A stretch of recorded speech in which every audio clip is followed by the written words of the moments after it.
Alors, qu'est-ce que tu penses de la problématique des couples fusionnels? Alors au début, la fusion, quand on rentre dans une relation amoureuse fusionnelle, c'est juste magique. On a des super relations avec l'autre, on a l'impression d'être très complémentaires. Souvent, on peut avoir cette sensation d'avoir une âme sœur, ou on va aussi parler des flammes jumelles, de choses comme ça peut être ça aussi. En tout cas, une super grande complémentarité, on a l'impression à nouveau de pouvoir faire un. Et c'est au départ juste magique, exceptionnel. Il y a des synchronicités de fou. Et j'avoue que c'est quelque chose, quand on le vit, qui est génial à vivre. Sauf que, eh ben, il y a un revers de la médaille, c'est que au final, être un couple fusionnel, c'est pas être serein, paisible et dans l'amour de soi. C'est-à-dire, on va pouvoir être bien que si l'autre est présent avec nous.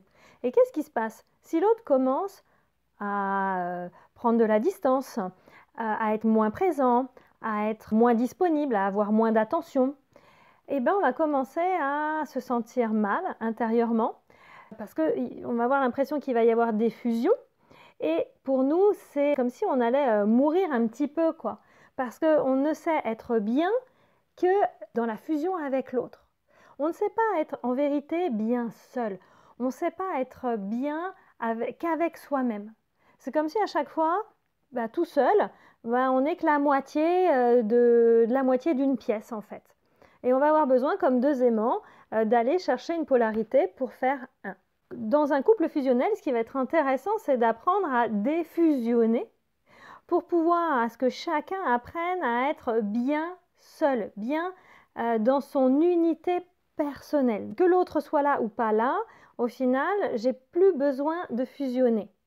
Mais pourquoi en fait on arrive à ces couples fusionnels? C'est ça qui va être aussi intéressant de comprendre.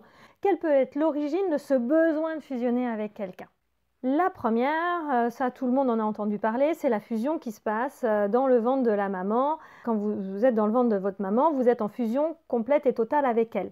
Vous faites qu'un avec votre maman. Donc cette sensation d'unité, quand on vient au monde, qu'on sort, qu'on naît, et vous voyez, on va couper le cordon. Donc il y a quelque chose où on va sortir de l'être fusionné à l'être qui est seul.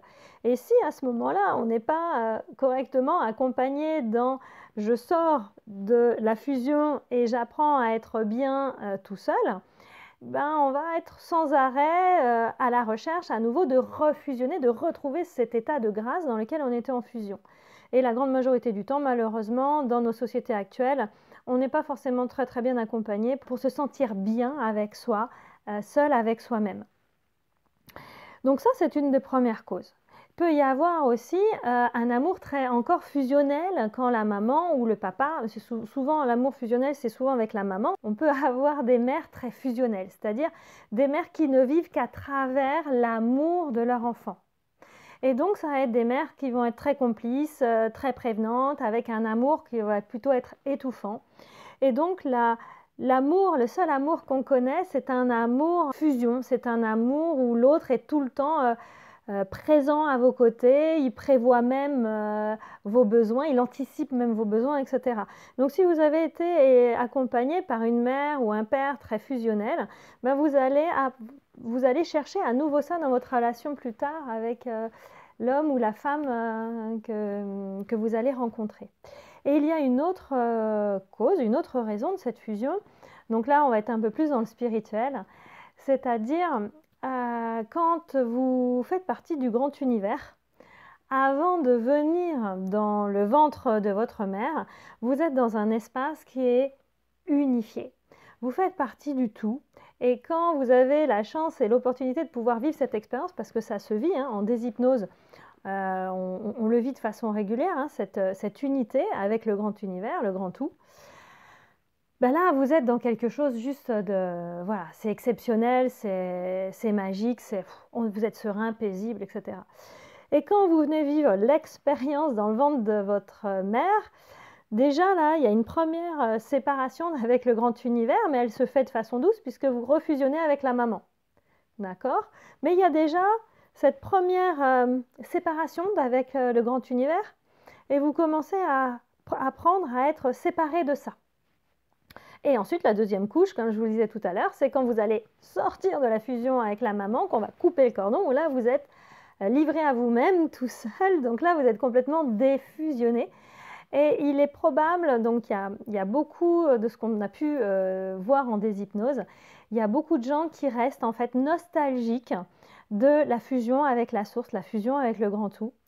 Et ça, c'est aussi quelque chose qui peut être très intéressant à aller transformer, modifier, pour que vous soyez beaucoup plus serein, paisible. Et le chemin, en fait, pour sortir des couples fusionnels, ça va être de, en effet, apprendre à être bien, encore une fois, seul avec vous-même, d'être complet, en complétude, de retrouver une unité intérieure. Et une fois que vous aurez retrouvé cette unité intérieure, vous allez pouvoir sortir du couple fusionnel pour pouvoir être dans un couple plutôt de co-création, où l'autre, quand il est là, c'est encore mieux. Et quand il n'est pas là, ben de toute façon, vous vous auto-nourrissez de l'amour, de votre propre amour, en fait, de l'amour originel, de l'amour qui circule en vous de manière naturelle. Donc ça va être réapprendre à vous aimer, réapprendre à être serein, paisible, sortir de cette sensation d'avoir été séparé, coupé de, que ce soit coupé de la source, coupé de votre mère. Et une fois que ça c'est solutionné, vous allez voir que vous n'aurez plus besoin de chercher la fusion avec un homme ou une femme dans votre vie.